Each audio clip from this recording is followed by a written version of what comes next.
umuforomo agiye kumuzana. What happened? Byagenze bite? Sir. Yaguye. Is there any camera footage? Hari amashusho yafashwe na kamera. Oya. Abagizi ba nabi nk'aba kubabwira ngo umwana yaguye ntago baba babyumva. Officer Alex ari hehe?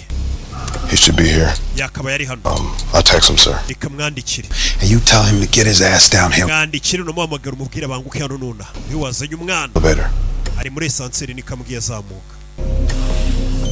Shit. Baby. Yeah. What time did this happen? Bino byabaye isangahe? Sometime this afternoon. Mu mugoroba. Earlier today. Uyu munsi. Exact time, sir.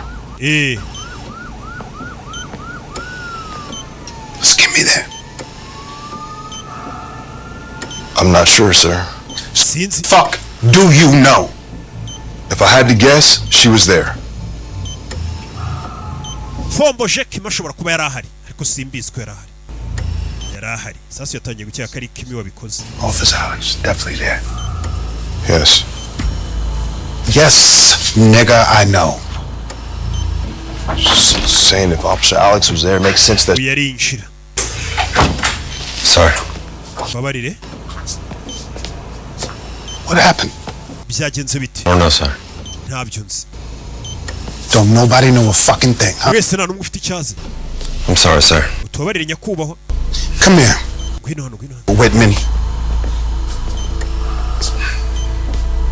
How'd you find him? Wamenye gutahari. At the house.